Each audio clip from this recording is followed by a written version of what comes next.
नमस्कार बच्चों। आज हम करने वाले हैं आधुनिक भारत का इतिहास। और आधुनिक भारत में क्या आता है, आधुनिक भारत में कौन कौन सी चीजें आती हैं, उन सभी पर भी अध्ययन करने वाले हैं। उसके साथ ही आधुनिक भारत की नींव कैसे पड़ी, वो सबसे महत्वपूर्ण बात है। आधुनिक भारत में अंग्रेज और भारत में उनके खिलाफ विरोध है, ये तो हमारा पहला पॉइंट है। सबसे ज्यादा बातें यही आने वाली हैं कि अंग्रेजों की भारत में सत्ता की स्थापना और अंग्रेजों द्वारा किए गए कार्य और कार्य करने के पश्चात उनकी जो नीतियां थी उनके खिलाफ आवाज उठना, राष्ट्रवाद का उदय है। ये सभी की सभी चीजें हैं, वो किसके अंदर आती हैं? राष्ट्रवाद इसे मॉडर्न इंडिया में, अपने आधुनिक भारत में आती है। अब बात ये होती है कि भाई चलो ठीक है, चलो सब ठीक है कि ये सर आता है, लेकिन बात ये है कि भाई अंग्रेज भारत में आए तो किस प्रकार आए? क्या भारत में पहले अंग्रेज ही आए थे, उसके अलावा कोई नहीं आया था? और फिर और भी आए थे तो क्या अंग्रेजों की सत्ता की स्थापना कैसे हुई? उसके बाद भारत में तो एक बड़ा विशाल मुगल साम्राज्य था, तो वो उसके पतन का कारण क्या बना? और उसके पश्चात पतन का कारण बना तो उसमें अंग्रेजों ने कहां तक इसका फायदा उठाया? इसके अंदर हमारे काफी क्वेश्चन बनते हैं। तो मैं बात करने वाला हूं कुछ कि अंग्रेजों की एक कंपनी थी, ईस्ट इंडिया कंपनी, जिसे हम बोल सकते हैं the governor and company of merchant of trading into the east Indies. इसका बड़ा नाम है और उसके बाद में 1833 में इसमें शॉर्ट नाम कर दिया था, जिसका नाम था ईस्ट इंडिया कंपनी। ये ईस्ट इंडिया कंपनी भारत में आई थी। अब भारत में ईस्ट इंडिया कंपनी आने से पहले भारत में अन्य कंपनियां भी आ चुकी थी, जैसे पुर्तगाली आ चुके थे, डच आ चुके थे। तीसरे नंबर पर अंग्रेज आए थे और चौथे नंबर पर कौन आए थे? फ्रांसीसी आए थे। ये तो आने का इनका क्रम था। लेकिन ये तीनों आए तो आने के पश्चात अंग्रेज ही अपनी सत्ता की स्थापना कैसे कर पाए? ये भी बड़ा पॉइंट है। और उसके पश्चात चौथी चीज है कि भारत में आने का इनका रीजन क्या था? क्या ये व्यापार के लिए आए थे या क्या फिर भारत को उपनिवेश बनाने के लिए आए थे? हमारे टॉपिक का नाम है east India company. East India company और बंगाल में ईस्ट इंडिया कंपनी की स्थापना, वहां से आधुनिक भारत की शुरुआत होती है 1750 के लगभग। लेकिन उससे पहले हमें यह समझना पड़ेगा कि भारत की उस समय स्थिति क्या थी। उस समय भारत में ऐसी कौन सी स्थिति थी, ऐसी कौन सी चीजें थी कि इस मुगलों की जो कब्र पर एक नया पौधा होगा और जिसका नाम था अंग्रेज, वो पौधा उगा कैसे? ये पौधा उगा कैसे? और उसके बाद में दूसरी चीज कि पहले भारत में जैसे इंडस वैली सिविलाइजेशन पढ़े या उसके पश्चात कुषाण पढ़े या मुगल काल में पढ़े, सारा का सारा व्यापार है वो स्थल मार्ग से होता था। तो फिर ये समुद्री मार्गों की खोज कैसे हुई? इन सभी चीजों पर अध्ययन पहले करेंगे, उसके बाद में हम टॉपिक लेंगे। तो मेरा पहला जो पॉइंट बनता है, पहला पॉइंट वो होता है कि भाई अंग्रेज आए थे तो ये मुगल साम्राज्य है, मुगल साम्राज्य के पतन के कारण कि भाई मुगल साम्राज्य इतना समृद्ध साम्राज्य था जिसकी स्थापना बाबर ने की थी और उसे नया मॉडल अकबर ने दिया था। उस साम्राज्य का पतन कैसे हुआ? क्योंकि इसी मुगल साम्राज्य की कब्र के ऊपर कौन बैठे थे? अंग्रेज बैठे थे। उन्होंने इस सत्ता की स्थापना की थी। इन्होंने भारत को 300 वर्ष तक लूटा था। तो भारत में अंग्रेज आएंगे, ईस्ट इंडिया कंपनी की स्थापना होगी, वो सब ठीक बात है। लेकिन सबसे पहले हमें बात यह करनी है कि 1700 से 1800 के बीच में भारत की स्थिति क्या है, वो हमें समझना बहुत ही जरूरी है। तो हम बात कर रहे हैं मुगल साम्राज्य के पतन के कारण। तो मुगल साम्राज्य के मैं पतन के कारणों में बात करूं तो पहला पतन का कारण है औरंगजेब की नीति। अब आपको पता होना चाहिए कि औरंगजेब कौन था, यह भी मैं चर्चा करूंगा। नंबर 2 पर बात करें, उसके पश्चात जो भी राजा है औरंगजेब के जो भी राजा है, उन्हें राजाओं का क्या नहीं होना? योग्य नहीं होना। उसके बाद में मैं तीसरे नंबर पर बात करूं कि आर्थिक स्थिति। चौथे नंबर पर मैं बात करूं तो चौथे नंबर पर बात है वो क्या है? स्वतंत्र राज्यों का उदय। स्वतंत्र राज्यों का उदय, राज्यों का उदय, स्वतंत्र राज्यों का उदय।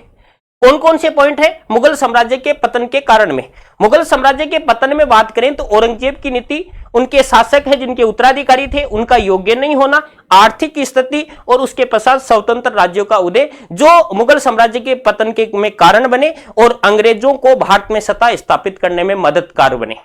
अब बात करते हैं भाई औरंगजेब की ऐसी क्या नीतियां थी जो मुगल साम्राज्य के पतन में क्या बनी, कारण बनी। ऐसी नीतियों में हम बात करें तो औरंगजेब की सबसे महत्वपूर्ण नीति थी जो दक्षिण की नीति थी। कौन सी नीति? दक्षिण की नीति, दक्षिण की नीति। वो कौन सी नीति? दक्षिण की, बीजापुर गोलकुंडा, बीजापुर और गोलकुंडा के नीचे, ये भारत का जो नीचे वाला हिस्सा है, भारत का ये नीचे वाला हिस्सा है, इसके खिलाफ जो औरंगजेब ने नीति अपनाई थी वो मुगल साम्राज्य के लिए कहीं ना कहीं पतन का कारण बनी। क्यों बनी? क्योंकि औरंगजेब ने अपना अधिकांश समय कहां पे? दक्षिण में बिताया।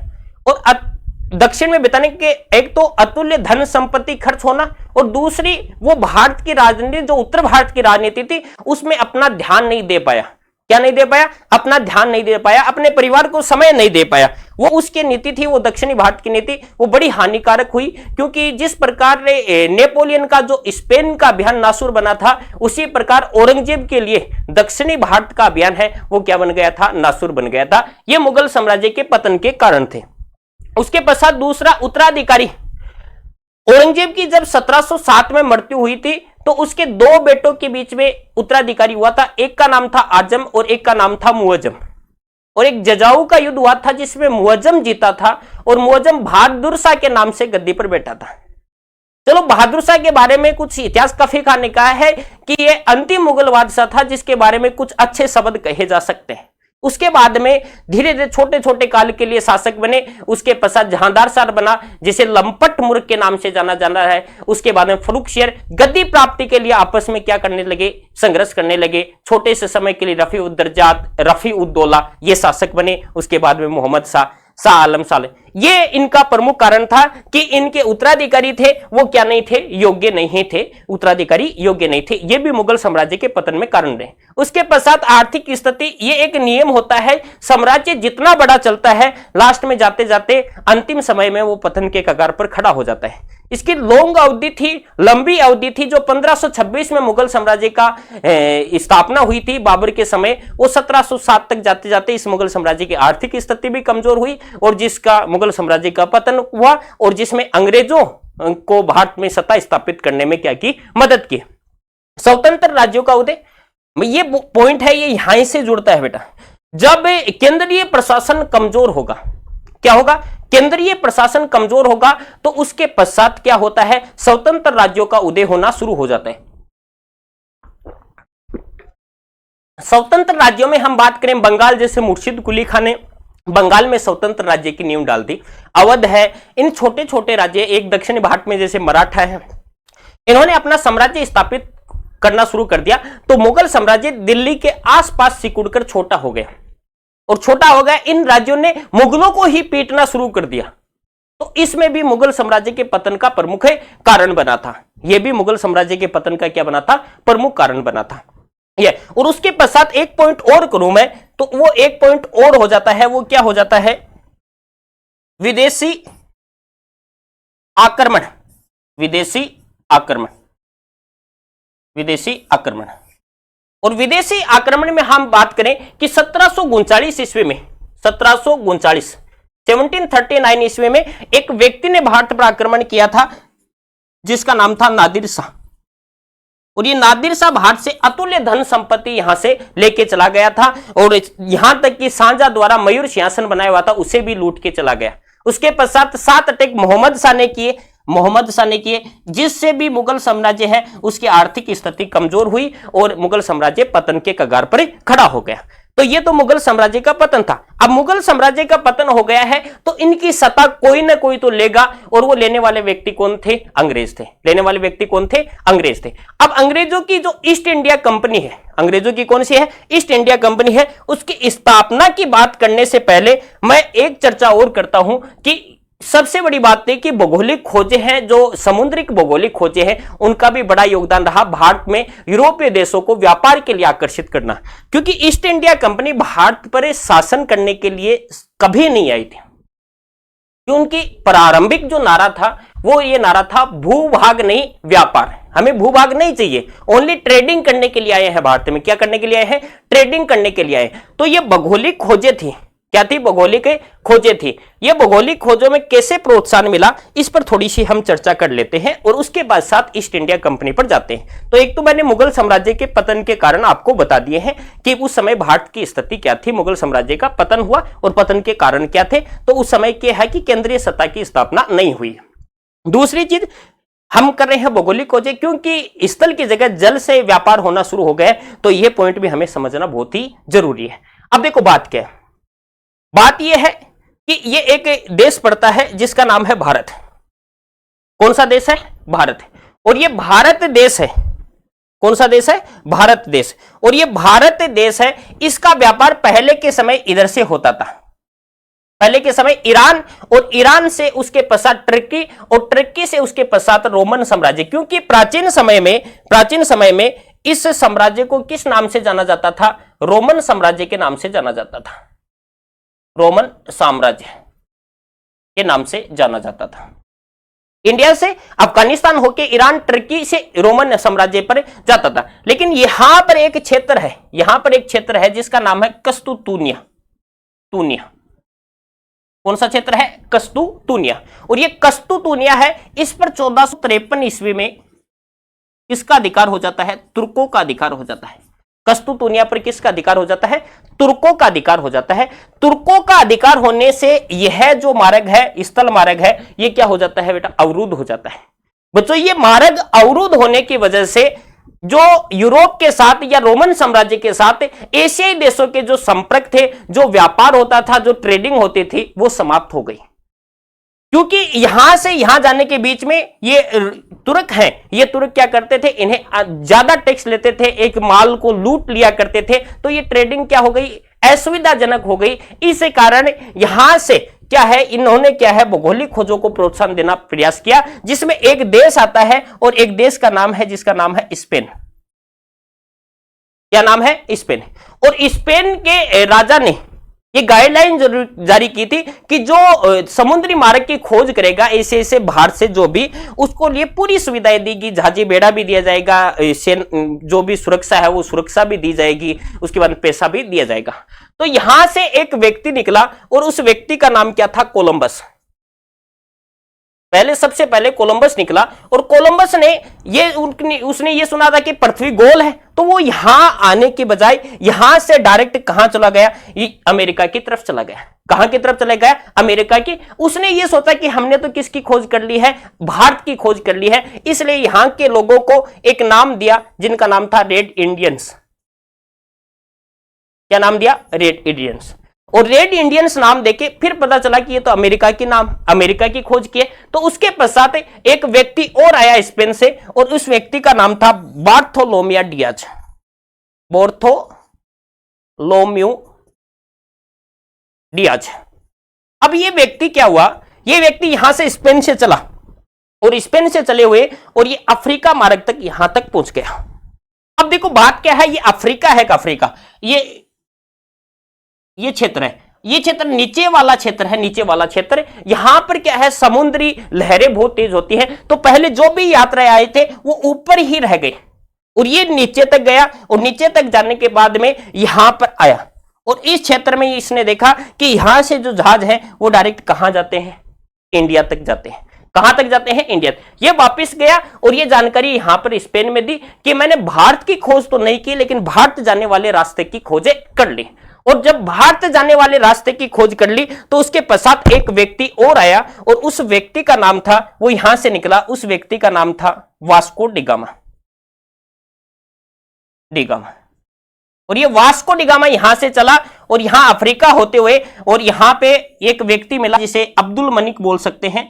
अब्दुल मनिक के सहयोग से, और ये कहां पहुंचा? इंडिया पहुंचा। और इंडिया के भी कौन से, कहां पे? केरल में पहुंचा। और केरल का एक तट है जिसका नाम है मालाबार तट। मालाबार तट पहुंचा। और ये मालाबार तट पहुंचा तो यहां पर एक शासक था जिसका नाम था जमोरिन।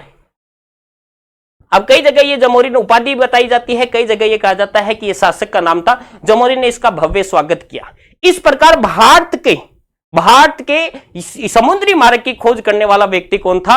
वास्को डी गामा, जिसने भारत की समुद्री खोज की और यूरोपीय देशों को भारत की तरफ आकर्षित किया, जिसमें सबसे पहले भारत में आए थे जिनका नाम क्या था? पुर्तगाली। और उसके बाद में कौन आए? डच आए। और डचों के बाद में भारत में सत्ता स्थापित करने वाली जो कंपनी थी उसका नाम था ईस्ट इंडिया कंपनी। और हम अब अध्ययन भी किसके ऊपर करने वाले हैं? ईस्ट इंडिया कंपनी पर ही करने वाले हैं। इस पर करने वाले हैं east India Company.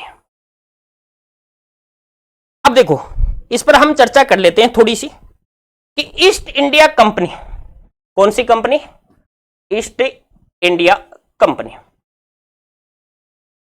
India company, देखो, ईस्ट इंडिया कंपनी से पहले भी भारत में कुछ अंग्रेज अधिकारी आ चुके थे। ईस्ट इंडिया कंपनी से पहले भी भारत में कुछ अंग्रेज लोग आ चुके थे। जैसे भारत में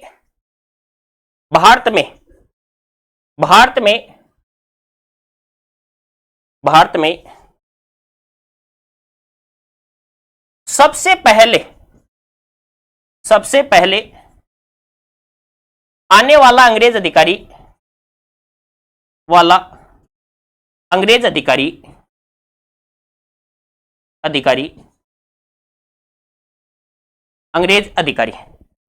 स्टीफेंसन था। तो आपको ध्यान में रखना है कि ईस्ट इंडिया कंपनी से पहले भारत में एक अंग्रेज अधिकारी आया था जिसका नाम क्या था? स्टीफेंसन है वो किसमें? पुर्तगालियों में पादरी के रूप में भारत में आया था। उसके पश्चात 2 नंबर पर जो व्यक्ति आता है जिसका नाम है रोल्फ फिंच। क्या नाम है? Rolf Finch. ये व्यक्ति आया और ये किसके दरबार में आया? अकबर के दरबार में आया। किसके दरबार में? अकबर के दरबार में आया। तो हम देख लेते हैं, देखो कि अंग्रेज भारत में यूरोपीय क्रांतियों में सबसे सफल रही, लेकिन हमें यह चीज का ध्यान में रखना है कि सबसे पहले जो व्यक्ति आया था उस व्यक्ति का क्या नाम था? उसका नाम था थॉमस स्टीफेंसन था। कौन था? थॉमस स्टीफेंसन आया था। थॉमस स्टीफेंसन आया था। मैंने यही चर्चा की है कि भारत में ईस्ट इंडिया कंपनी से पहले भी कोई अंग्रेज अधिकारी आया है जिसका नाम क्या है? Thomas Stephenson. उसके बाद में दूसरा अंग्रेज अधिकारी आया है जिसका नाम क्या है? रोल्फ फिंच है। दूसरा अंग्रेज अधिकारी कौन आया है? रोल्फ फिंच आया है। ये आपको ध्यान में रखना है। और किसके दरबार में आया है? ये अंग्रेज अकबर के दरबार में आया है। किसके दरबार में? अकबर के दरबार में। और अकबर के दरबार में ये रहा भी, और रहने के पश्चात वहां पर फतेहपुर सीकरी आगरा का क्या किया था? भ्रमण भी किया था और उसकी जानकारी भी देता है। ये आपको ध्यान में रखना है। उसके पश्चात देखो, यह मुगल सम्राट अकबर के दरबार में आने वाला पहला अंग्रेज अधिकारी था। और रोल्फ फिंच 1588 से 1591 ईस्वी के बीच में कहां रहा था? भारत रहा था। कि रोल्फ फिंच 1588 से 1591 ईस्वी के बीच में कहां रहा? भारत में रहा। और फतेहपुर सीकरी और आगरा में अकबर के दरबार में उपस्थित हुआ। सूरत में व्यापार के लिए फरमान प्राप्त करने का क्या किया था? इसने प्रयास किया था, लेकिन यह असफल रहा था। उसके बाद ये तो आए थे कौन से मार्ग से? ये तो आए थे जल मार्ग से आए थे। कौन से मार्ग से आए थे? जल मार्ग से आए थे। एक व्यक्ति था जो पहला व्यक्ति था जो स्थल मार्ग से भी आया था। कब आया था? 1599 में। और उसका नाम क्या था? मिल्डेन हॉल था। कौन था? मिल्डेन हॉल नामक अंग्रेज अधिकारी था जो कब आया था? 1599 में। कहां से? थल मार्ग से भारत आया था। पश्चिमी भारत से आने वाला प्रथम व्यक्ति पश्चिमी भारत से, क्योंकि सभी के सभी कहां से? समुद्री मार्ग से आए थे, दक्षिणी भारत से आए थे। ये पश्चिम भारत में, क्योंकि भारत में पहले लोग हैं वो कहां से किस प्रकार आते थे? ये एक क्षेत्र है भारत का, और ये क्षेत्र उत्तर, ये इलाका है, ये कौन सा है? नॉर्थ वाला। और ये इलाका कौन सा है? वेस्ट वाला। और ये भाग है, इस भाग से भारत पर आक्रमण करते थे, इस क्षेत्र से आते थे। तो इस क्षेत्र से पश्चिमी भारत से आने वाला एक प्रथम व्यक्ति है 1599 में, जिसका नाम है मिल्डन हिल, डेल बोल सकते हैं। ये व्यक्ति पहला व्यक्ति आया था। तो क्लियर बात। 3 नाम हमने पढ़े हैं। 3 नामों में 1 नंबर पर बात करनी है कि भारत में आने वाला प्रथम अंग्रेज अधिकारी कौन था? थॉमस स्टीफेंसन था। उसके पश्चात नंबर 2 पर हमें बात करनी है। नंबर 2 पर कौन सा अधिकारी भारत में आया था? जिसका नाम है रोल्फ फिंच। और मुगल दरबार में जाने वाला पहला व्यक्ति भी कौन था? Rolf Finch. तीसरा व्यक्ति जो पश्चिमी थल मार्ग से आने वाला प्रथम व्यक्ति, पश्चिमी भारत से आने वाला प्रथम व्यक्ति, जिसका नाम क्या है? मिल्डन हिल। ये तो आपको ध्यान में रखना है। उसके बाद में हम बात करते हैं कौन सी कंपनी की, ईस्ट इंडिया कंपनी की। कौन सी कंपनी की, ईस्ट इंडिया कंपनी। अब देखो मैंने थोड़ी देर पहले बताया था ईस्ट इंडिया कंपनी का पूरा नाम। ईस्ट इंडिया कंपनी का पूरा नाम है the governor and company of merchant of trading into the east Indies. देखो मैंने लिख रखा है the governor and company of merchants of trading into the east Indies. अब ये कंपनी है, इस कंपनी की स्थापना कब हुई? इस कंपनी की स्थापना 24 सितंबर 1599 ईस्वी में हुई। उस समय वहां की जो महारानी थी जिसका नाम था एलिजाबेथ। क्या नाम था? एलिजाबेथ। जो सेकंड पॉइंट में मैंने दर्शा रखा है कि महारानी एलिजाबेथ ने इसके समय स्थापना हुई और एलिजाबेथ ने 31 दिसंबर 1600 ईस्वी को, कब? 31 दिसंबर 1600 ईस्वी को क्या किया था? पूर्वी देश जो ईस्ट वाले देश है, एशियाई देश है, उनके साथ व्यापार करने की इस कंपनी को क्या दे दी? मंजूरी दे दी। कब की घटना है? 31 दिसंबर 1599, लगभग 1600 ईस्वी, एक दिन कम पड़ता है। इनको मान्यता मिल गई और मान्यता मिलने के पश्चात जेम्स प्रथम ने इसे क्या कर दिया? अनलिमिटेड कर दिया। अभी 15 साल की बात की, लेकिन आगे जाके वहां का शासक था जेम्स प्रथम, उसने अनलिमिटेड कर दिया कि भाई कितने भी साल आप ट्रेडिंग कर सकते हो, इसके साथ कितने भी साल ट्रेडिंग कर सकते हो। और 1833 ईस्वी में 1833 में इस कंपनी है जो ईस्ट इंडिया कंपनी है, जिसका पहले नाम था the governor and company of merchant of trading into the east Indies. इस कंपनी है, इस कंपनी का शॉर्ट नाम कर दिया, जिसका नाम क्या था? East India company. 24 सितंबर 1599 में इसकी क्या हुई है? स्थापना। और 31 दिसंबर को इनको क्या मिल गया है? पट्टा मिल गया है। पट्टा देने वाली महिला कौन है? एलिजाबेथ। कौन है? एलिजाबेथ पट्टा देने वाली। और कितने साल के लिए, वर्षों पर, कितने साल के लिए व्यापार करने का अधिकार दिया? 15 वर्षों के लिए। आगे जाके 1609 में जेम्स प्रथम ने क्या कर दिया था? अनिश्चित काल के लिए इसका समय बढ़ा दिया था। और ईस्ट इंडिया का आरंभिक नारा जो मैं पहले शुरू में बता चुका हूं कि भूभाग नहीं व्यापार, ये भारत पर शासन करने के लिए आए थे, लेकिन भारत वाले जो निकम्मे राजा थे उस समय के, उन्होंने ऐसी परिस्थिति दे दी, अंग्रेज तो ये सोचे कि ये तो अपने आप को पूरा साम्राज्य दे रहे हैं तो हम क्यों नहीं ले। भाई कोई देना चाहेगा तो हर कोई ले लेगा, लेकिन देना, ये तो व्यापार के लिए आए थे, लेकिन ऐसी परिस्थितियां बनी धीरे धीरे 1700 से 1750 के समथिंग, अंग्रेजों ने सोचा कि अब व्यापार तो अपना, लेकिन भूभाग भी अपना है, भूभाग अपना हो जाएगा तो हम व्यापार आसानी से कर लेंगे, फिर तो और आसानी हो जाएगी। और उस समय फिर 1700-1750 के बीच में औद्योगिक क्रांति भी शुरू हो जाती है और औद्योगिक क्रांति के लिए इन्हें एक बड़ा बाजार चाहिए था, और वो बाजार कौन सा मिला? भारत मिला। इसी पर भी हम चर्चा करेंगे। तो आरंभिक बातों में हमें समझ लेना है कि भाई हमने क्या बात की है कि ईस्ट इंडिया कंपनी है, उसकी स्थापना कब हुई है? ईस्ट इंडिया कंपनी, और ईस्ट इंडिया कंपनी है, इसकी स्थापना कब हुई है? तो स्थापना हुई है 24 सितंबर 1599 में। एक प्रश्न तो ये याद रखना है स्थापना से। उसके पश्चात एशियाई देश, पूर्वी देशों की शैली व्यापार की बात है, वो महारानी एलिजाबेथ ने कब की? एलिजाबेथ ने कब इनको छूट दी 15 साल के व्यापार के लिए? तो वो दी थी 31 दिसंबर 1599 ईस्वी में। तीसरी बात, अगली बात हम बात करें तो इन्हें किसने अनलिमिटेड कर दिया, अनिश्चित कर दिया? तो वो शासक था जिसका नाम था जेम्स प्रथम। उसके बाद में चौथा प्रश्न हमें याद रखना है कि ईस्ट इंडिया कंपनी का आरंभिक नारा क्या था? आरंभिक नारा क्या था? तो आरंभिक नारे की बात करें तो आरंभिक नारा था भूभाग नहीं, भूभाग नहीं, ओनली क्या करना है? हमें व्यापार करना है। ये 4 प्रश्न आपको याद रखने। कितने प्रश्न याद रखने हैं? 4 प्रश्न याद रखने। पहला प्रश्न कौन सा? कि 24 सितंबर को स्थापना। दूसरा प्रश्न एलिजाबेथ 31 दिसंबर 1599। तीसरा जेम्स प्रथम ने अनलिमिटेड। और चौथा प्रश्न क्या हो गया? आरंभिक नारा। उससे पहले वाला प्रश्न हमें ध्यान में रखना है कि पहला अंग्रेज अधिकारी थॉमस स्टीफेंसन, और स्टीफेंसन के पश्चात कौन आया था? Royal Finch. मुगल दरबार में आने वाला व्यक्ति रॉयल फिंच। और मिल्टन हिल कहां से? पश्चिमी भारत से, थल मार्ग से आने वाला प्रथम व्यक्ति था। क्लियर बात? अब अगले पॉइंट की तरफ जाते हैं। अगले पॉइंट, कंपनी का संक्षिप्त नाम मैं बता चुका हूं आपको, ईस्ट इंडिया कर दिया था आगे जाके, तो ये आपको ध्यान में रखना है। अब चलो, कंपनी की स्थापना हो गई, और कंपनी की स्थापना के पश्चात आपको यह भी ध्यान में, कंपनी की तो स्थापना हो गई, लेकिन भारत में उस समय सत्ता है वो सुरक्षित हाथों में है, क्योंकि कंपनी की स्थापना हुई उस समय तो शासक अकबर था। कंपनी की स्थापना हुई उस समय शासक कौन था? अकबर था। और उसके पश्चात कंपनी को मान्यता मिली, कंपनी भारत में आई, उस समय शासक कौन था? जहांगीर। दोनों ही शक्तिशाली शासक थे, पूरा भारत उनके कंट्रोल में था। ऐसे में भारत में आने के लिए, भारत में ट्रेडिंग करने के लिए उन्हें मुगल बादशाह से क्या लेनी पड़ेगी, मंजूरी लेनी पड़ेगी। तो उस समय जो ब्रिटिश शासक थे, उस समय क्या थे, ब्रिटिश शासक, और ब्रिटिश शासक का नाम क्या था, जेम्स प्रथम। ब्रिटिश शासक का क्या नाम था, जेम्स प्रथम। जेम्स प्रथम ने एक व्यक्ति को भेजा जिसका नाम था हॉकिंस। क्या नाम था, हॉकिंस को भेजा। जेम्स प्रथम ने एक व्यक्ति को भेजा जिसका नाम क्या था, हॉकिंस। अब हॉकिंस आया और हॉकिंस आके मुगल बादशाह जहांगीर से मिला। किससे मिला, मुगल बादशाह जहांगीर से मिला, और जहांगीर से मिलकर कहा कि भाई साहब हमें व्यापार करना है। अब ये बात उन्होंने हिंदी में नहीं की, ये बात उन्होंने अंग्रेजी में नहीं बात की, ये बात इन्होंने कहा तुर्की में। जहांगीर से किससे भाषा में बात की, तुर्की भाषा में बात की, जिससे जहांगीर बड़ा प्रभावित हुआ, और जहांगीर प्रभावित होकर इसे 400 का मनसब दे दिया। 400 का क्या दे दिया, मनसब दे दिया।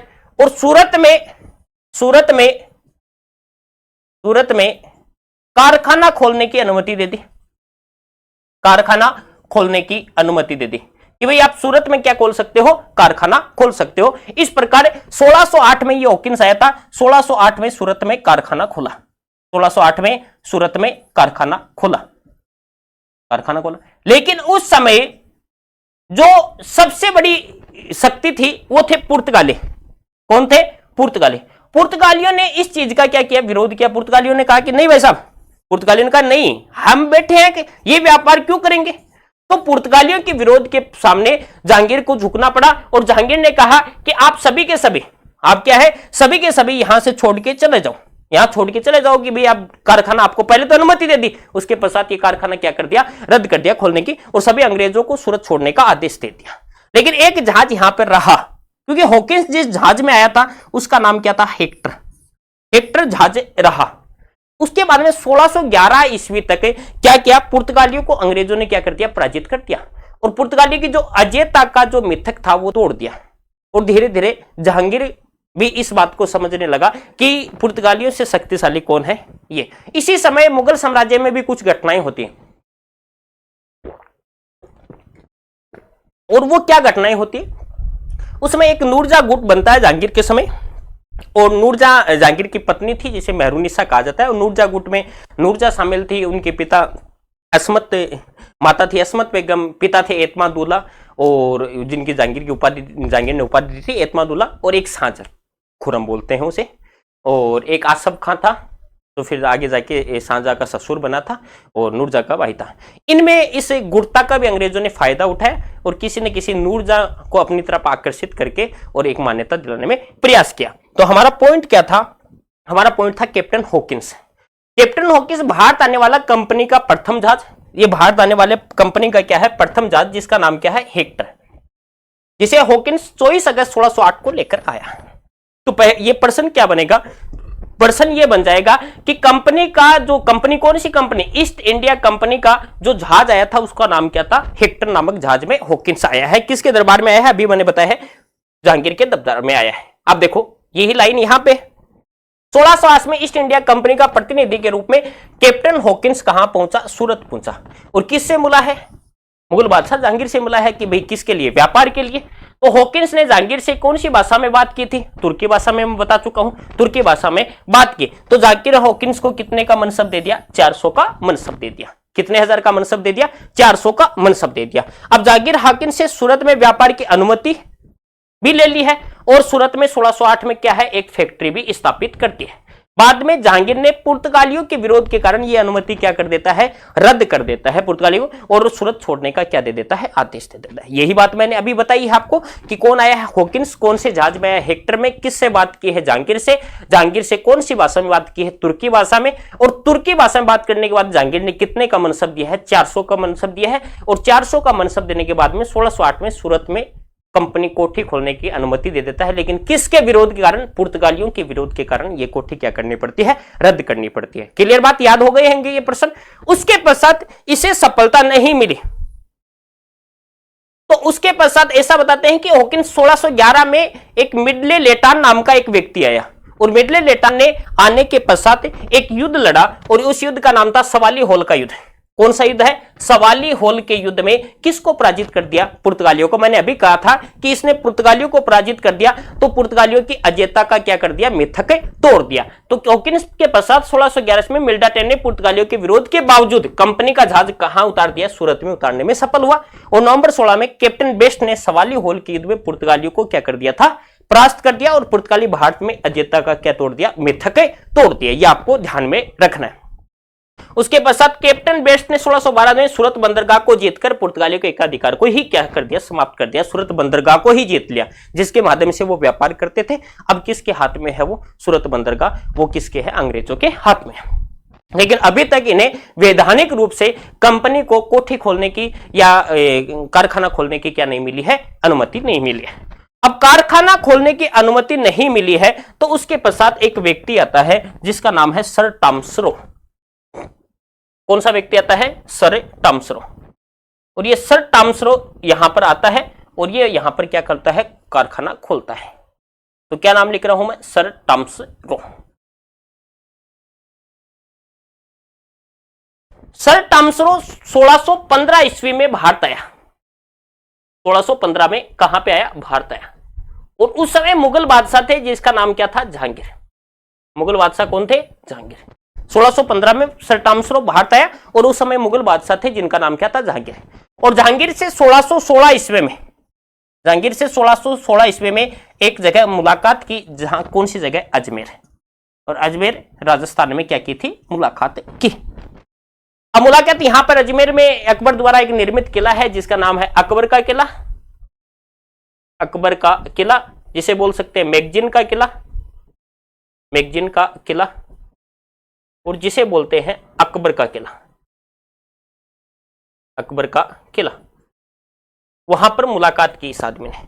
और मुलाकात करने के पश्चात जहांगीर ने इन्हें क्या कर दिया? कोठी खोलने की, भारत में कोठी खोलने की क्या दे दी? अनुमति दे दी कि आप भारत में कोठी खोल सकते हो, व्यापार कर सकते हो। तो कंपनी द्वारा, कंपनी के प्रतिनिधि के रूप में सबसे पहले भारत में कोठी खोलने की वैधानिक अनुमति लेना वाला व्यक्ति कौन था? सर टॉम्सरो। और सर टॉम्सरो किसके दरबार में आया था? जहांगीर। और जहांगीर से कब? 1616 ईस्वी में। कहां मिला था? अजमेर में मिला था। ये आपको ध्यान में रखना है। और उन्होंने एक कंपनी खोली, और वो कंपनी कहां पे खोली? मुसलीपट्टनम में कंपनी खोल दी। कंपनी का नहीं, सॉरी, कोठी खोल दी मुसलीपट्टनम में।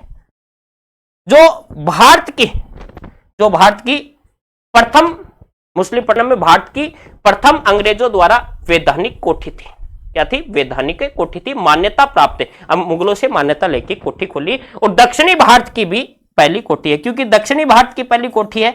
उससे पहले उत्तरी भारत में सूरत में कोठी तो खोल दी थी, लेकिन वो वैधानिक रूप से थी। तो ये आपको ध्यान में रखना है। किससे संबंधित बात है? सर टॉम्सरो से संबंधित बात है। थोड़ा सा इसको देख लेते हैं। वही चीजें हैं सेम, बस आपको ध्यान में रखना है। सर टॉम्सरो ब्रिटिश सम्राट जेम्स प्रथम, ब्रिटिश सम्राट कौन है? जेम्स प्रथम के दूत के रूप में सर टॉम्सरो 18 सितंबर 1615 में कहां पहुंचा? सूरत में पहुंचा। कितनी तारीख की बात है? 18 सितंबर 1615 ईस्वी में ये कहां पर पहुंच गया है? सूरत पहुंचा। और सूरत पहुंचने के पश्चात जनवरी 1616 ईस्वी में जहांगीर में कहां से मुलाकात की? अजमेर। अभी बताया, अजमेर के किले में मुलाकात की। टॉम्सरो ने मुगल साम्राज्य में व्यापार करने के लिए कंपनी की तरफ से अनुमति प्राप्त की। और अनुमति प्राप्त करने वाला पहला व्यक्ति था। अनुमति प्राप्त करने वाला क्या था? पहला व्यक्ति था। इसने एक पुस्तक लिखी है, जिस पुस्तक का नाम है पूर्वी द्वीपों की यात्रा। एशियाई देश से पूर्वी द्वीपों की क्या है? यात्रा नामक पुस्तक है। वो किसकी है? सर टॉम्सरो की है। दक्षिण में ईस्ट इंडिया कंपनी ने अपना पहला कारखाना कहां खोला? मुसलीपट्टनम में खोला। और ये स्थापित किया मुसलीपट्टनम में, दक्षिण में अपना पहला कारखाना स्थापित किया। एक नोट में है, भारत में प्रथम वैधानिक अनुमति प्राप्त करने वाली अंग्रेज फैक्ट्री कहां पे थी? मुसलीपट्टनम में ही स्थापित हुई थी। यह भी आपको ध्यान में रखना है, मैंने बता चुका हूं। तो कितने प्रश्न बनते हैं? सर टॉम्सरो। सर टॉम्सरो कब आया था? 1615 में। कहां पहुंचा? सूरत में। और सूरत में पहुंचने के पश्चात जहांगीर से मुलाकात कब की? 1616 नवंबर में। कहां की थी? अजमेर में ये मुलाकात की थी। और कंपनी के लिए वैधानिक कारखाना खोलने की अनुमति प्राप्त की। और कारखाना कहां पे खोला गया? मुसलीपट्टनम में कारखाना खोला गया। यह आपको ध्यान में रखना है। इसकी एक पुस्तक का नाम है पूर्वी देशों की यात्रा। किसकी पुस्तक है? ये सर टॉम्सरो की। क्लियर बात? उसके पश्चात देखो कुछ चीजें और हुई। अनुमति मिल गई, प्रथम अंग्रेज फैक्ट्री 1608 में सूरत में स्थापित हुई थी, पहले बात कर चुके। फिर 1632 ईस्वी में क्या हुआ, एक दक्षिणी भारत है, दक्षिणी भारत, और वहां पे एक क्षेत्र पड़ता है गोलकुंडा, और इस गोलकुंडा के एक शासक थे जिसका नाम था सुल्तान अब्दुल कुतुब शाह। क्या नाम था? सुल्तान अब्दुल कुतुब शाह ने क्या किया, 500 पगोड़ा, पगोड़ा यहाँ की मुद्रा का नाम है, 500 पगोड़ा वार्षिक बदले, वार्षिक का मतलब एक साल के लिए, वार्षिक के लिए सुनहरा फरमान प्रदान करते हुए, जिसमें अंग्रेजों ने गोलकुंडा राज्य के सभी बंदरगाहों पर व्यापार करने की क्या कर ली, अनुमति प्राप्त कर ली। यह बहुत ही अच्छी बात थी कि गोलकुंडा राज्य है, उस गोलकुंडा राज्य में व्यापार करने की इन्होंने क्या कर ली, अनुमति प्राप्त कर ली। कब की घटना है? 1632 ईस्वी में। गोलकुंडा के सुल्तान थे, गोलकुंडा के सुल्तान का क्या नाम था? अब्दुल्ला कुतुब शाह, जिसने 1632 में एक फरमान जारी किया और फरमान में कहा कि आप मेरे को 500 पगोड़ा देना एक वर्ष के लिए, और आप गोलकुंडा के जितने भी बंदरगाह हैं वो बंदरगाह आप क्या कर सकते हो, यूज कर सकते हो व्यापार के लिए। तो गोलकुंडा राज्य के बंदरगाह व्यापार के लिए मिल गए। उसके पश्चात 1641 ईस्वी में, 1641 ईस्वी में, 1641 ईस्वी में मद्रास में अंग्रेजों ने एक किला बनवाया था जिसका नाम था फोर्ट सेंट जॉर्ज, जो अंग्रेजों निर्मित पहला किला था भारत में। तो फोर्ट सेंट जॉर्ज नामक किला बनवाया, और यह भारत में अंग्रेजों का प्रथम किला और प्रथम प्रेसिडेंसी थी। यह आपको ध्यान में रखना है। तो अंग्रेजों ने भाई पहले कुतुब शाह गोलकुंडा सबसे पहले क्या हुआ, मान्यता प्राप्त की। मान्यता प्राप्त करने के बाद में कारखाना खोला मुसलीपट्टनम में। कारखाना खोलने के पश्चात गोलकुंडा के सभी बंदरगाहों पर अपने व्यापार के लिए अधिकार प्राप्त किया। उसके पश्चात मद्रास प्रेसिडेंसी का निर्माण करवाया, और मद्रास प्रेसिडेंसी में एक किला बनाया, और उस किले का नाम क्या था, फोर्ट सेंट जॉर्ज। कब की घटना है? 1641 की घटना है। आपको एक चीज और याद रखनी है कि मद्रास का संस्थापक किसे माना जाता है? मद्रास का संस्थापक फ्रांसिस डे को माना जाता है। यह आपको ध्यान में रखना है कि मद्रास का संस्थापक कौन था, फ्रांसिस डे था। यह आपको ध्यान। फिर शाह शुजा कौन था? औरंगजेब का भाई था, शाहजहां का पुत्र था। शाह शुजा से अनुमति लेकर एक व्यक्ति है ब्रिंजमैन ने बंगाल में 1652 में हुगली नामक स्थान पर कारखाना खोला। तो अंग्रेजों द्वारा स्थापित बंगाल में प्रथम कारखाना है, वो प्रथम कारखाना कहां पे है? हुगली में है। प्रथम कारखाना कहां पे है? हुगली में स्थापित किया, प्रथम कारखाना खोला। 1661 में एक पुर्तगाली राजकुमारी थी जिसका नाम क्या था, कैथरीन ब्रिंगजा। और कैथरीन ब्रिंगजा है, उसका विवाह किसके साथ हुआ? ब्रिटेन के राजकुमार थे, और उसका राजकुमार का नाम था चार्ल्स द्वितीय। ये घटना है 1661 में। अब विवाह हुआ तो हम क्या है, दहेज देते हैं। दहेज के रूप में एक जगह मिली थी, जो कौन सा है? बंबई।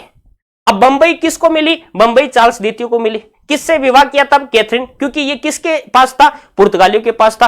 अब पुर्तगालियों ने दहेज में दे दिया कि अपनी छोरी जा रही है, छोरी का ब्याह कर रहे हैं, तो राजकुमार को कुछ तो दे, तो बंबई दहेज में दे दिया। अब राजकुमार लंदन बैठा है, अब लंदन से यहां पे बंबई का क्या करे, तो उसने क्या किया, ईस्ट इंडिया कंपनी को बेच दिया। और कब बेच दिया? 1608 में किराए पर दे दिया। कितना? 10 पाउंड वार्षिक के बदले। तो इस प्रकार बंबई भी पहले गोलकुंडा के बंदरगाह, उसके पश्चात बंगाल में, और उसके पश्चात अब बंबई एक मद्रास, और मद्रास के पश्चात अब कौन सा है? बंबई भी इनके हाथ में आ जाता है।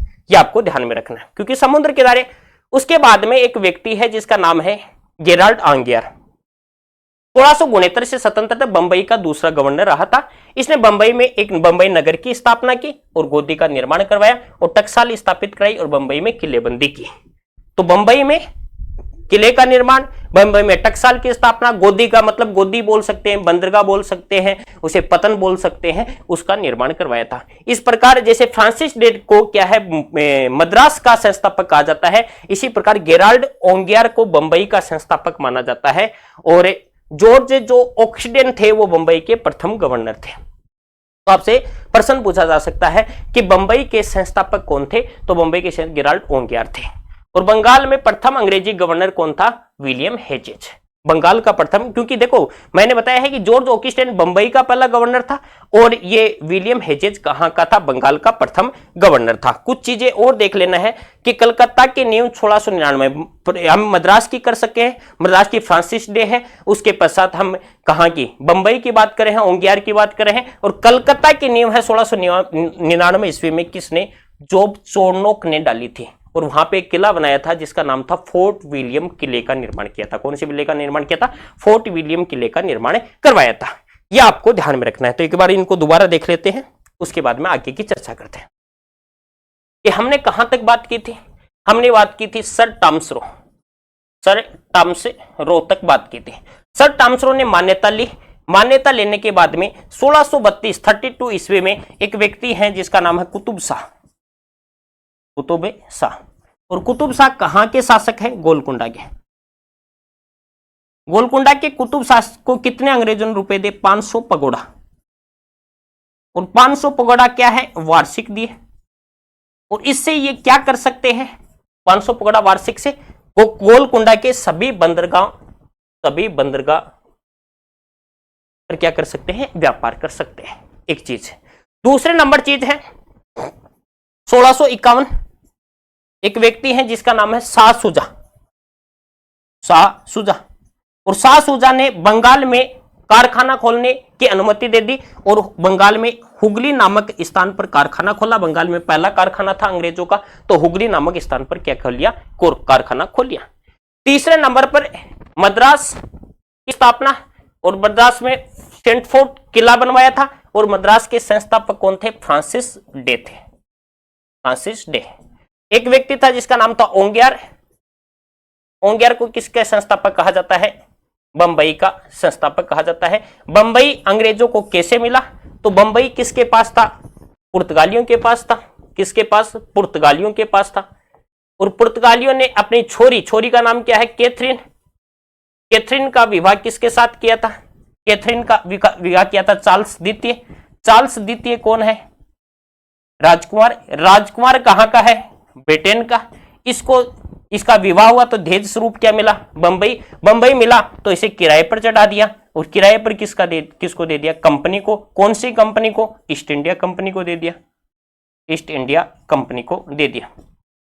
और ईस्ट इंडिया कंपनी को दे दिया कितने में? 10 पाउंड में।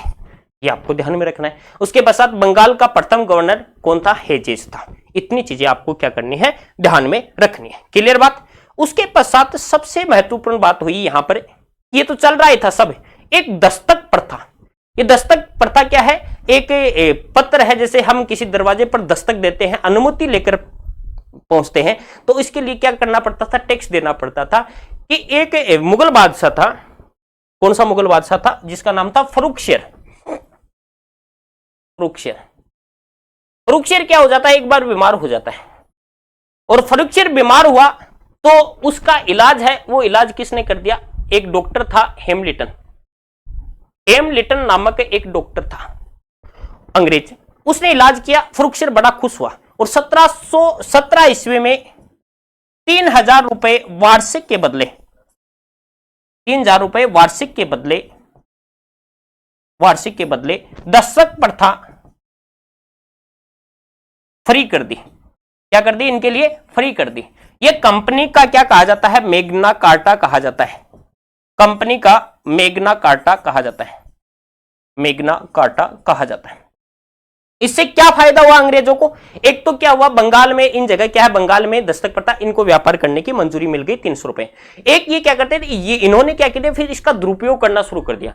और दुरुपयोग क्या करना शुरू किया इन्होंने कि ये दस्तक है और किसी को भी बेचने लगे, इससे मुनाफा भी कमाने लगे। खुद तो व्यापार कर रहे हैं और दूसरों को व्यापार कर रहे हैं। तो भारतीय या मुगल बादशाह के कोष में अब धन जाना क्या हो गया, बंद हो गया। तो यह भी महत्वपूर्ण घटना थी। देखो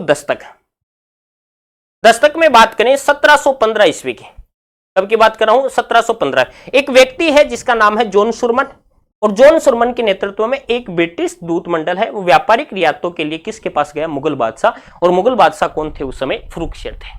मुगल बादशाह कौन थे, फर्रुखशेर। इस दूत मंडल ने विलियम हेमलिटन नामक एक डॉक्टर भी था, जिसने फर्रुखशेर का क्या करवा दिया, एक भयानक बीमारी से इलाज करवा दिया। भयानक बीमारी तो क्या थी, हम मारवाड़ी भाषा में बात करें तो इसके गुमड़ा हो रखा था और इसको इलाज को नहीं हो। तो फर्रुखशेर को इस बीमारी से मुक्ति दिला दी। इससे फर्रुखशेर क्या हो गया बेटा, खुश हो गया। और 1717 ईस्वी में एक फरमान का मतलब है दस्तक, जारी किया। बंगाल में 3000 रुपए वार्षिक के बदले कंपनी को व्यापार में सीमा शुल्क, क्या है, सीमा शुल्क मुक्त कर दिया। और कंपनी बंबई में ढाले गए सिक्कों को संपूर्ण मुगल साम्राज्य में क्या दे दी, मान्यता दे दी। बहुत बड़ी बात थी, इसलिए इसे क्या कहा, दस्तक निःशुल्क व्यापार आज्ञा पत्र है इसका अर्थ। और ओन ने फर्रुखशेर के इस फरमान को कंपनी का क्या कहा है, मैग्ना कार्टा कहा है। यह आपको ध्यान में रखना है। कितनी बातें याद रखनी आपको कि 1717 ईस्वी में एक व्यक्ति आया था सुरमन का जो नेतृत्व में है कि व्यापारिक रियायतों के लिए फरुखशहर के दरबार में पहुंचे, और उसमें एक डॉक्टर भी था जिसका नाम था एम्बलेटन, जिसे एक भयानक बीमारी से, क्या भयानक बीमारी से, किसको बचा दिया था? भयानक बीमारी से मुगल बादशाह फरुखशहर को बचाया था। और फरुखशहर ने 3000 रुपए वार्षिक एक आज्ञा पत्र जारी किया और जारी करके बंगाल में निःशुल्क व्यापार और साथ में बंबई में जो सिक्के डाले गए थे उसे संपूर्ण मुगल साम्राज्य में मान्यता दे दी। इसलिए एक व्यक्ति है ओम इतिहासकार जिसने ये बोला है ये कंपनी का क्या था? मैग्ना कार्टा था। यह आपको ध्यान में रखना है। तो कौन सी प्रथा हो गई? ये दस्तक प्रथा हो गई। अब कुछ इस टॉपिक से संबंधित महत्वपूर्ण तथ्य याद रखने आपको। ब्रिटिश ईस्ट इंडिया कंपनी का मुख्यालय कहां पे था? कलकत्ता में। कहां पे था? कलकत्ता में। ब्रिटिश ईस्ट इंडिया कंपनी की स्थापना के समय भारत का मुगल सम्राट कौन था? अकबर। और उसके पश्चात भारत में आने के समय प्रथम अंग्रेज फैक्ट्री की स्थापना के समय कौन था? जहांगीर था। क्योंकि स्थापना कब हुई है? इसकी स्थापना हुई है 1699। और उस समय क्योंकि अकबर का शासनकाल है वो 1556 से 1605 और जहांगीर का समय 1605 से 28 तक। तो इस समय कौन था? जहांगीर। इतनी बातें आपको ध्यान में रखनी है।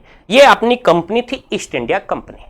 अब ईस्ट इंडिया कंपनी है, मैंने बता दिया स्थापना के पश्चात किस प्रकार उनको व्यापार, उससे पहले की घटनाएं भी बता चुका हूं आपको। अब रही बात, अब ईस्ट इंडिया कंपनी भारत में सत्ता स्थापित कैसे करेगी? और ये भारत में सत्ता स्थापित करेगी तो किसके साथ संघर्ष करेगी? सत्ता स्थापित करने में सबसे महत्वपूर्ण स्थिति आएगी दो युद्धों की, जिसमें एक युद्ध तो कौन सा है? प्लासी का युद्ध, और एक युद्ध कौन सा है? बक्सर का युद्ध। प्लासी और बक्सर के युद्धों में विजय प्राप्त करने के पश्चात इलाहाबाद की संधि के पश्चात कंपनी की स्थिति इतनी मजबूत हो गई है कि भारत पर अब वो 1947 तक क्या करेंगे? शासन करेंगे। किया उन्होंने शासन। पहले तो क्या पता था 1947 तक करेंगे, लेकिन 1947 तक कंपनी या उसके बाद कंपनी को चेंज करके ब्रिटेन, अंग्रेज, हम ये मान सकते हैं अंग्रेजों ने 1947 तक भारत पर शासन किया। तो हमारा पॉइंट क्या बनता है? हमारा पॉइंट बनता है क्योंकि जो प्लासी का युद्ध और बक्सर का युद्ध हुआ था, वो बक्सर का युद्ध किसमें? बंगाल के सुल्तान की बड़ी भूमिका रही है। तो हमारा पॉइंट बनता है, हमारा टॉपिक बनता है बंगाल और उसके पश्चात कौन? कंपनी के संघर्ष, या बंगाल और कंपनी की स्थिति, जिसमें हम सिराजुद्दौला और मीर कासिम दोनों को पढ़ना बहुत ही जरूरी है। इस टॉपिक के बारे में हम कब अध्ययन करने वाले? कल अध्ययन करने वाले। बहुत बहुत धन्यवाद।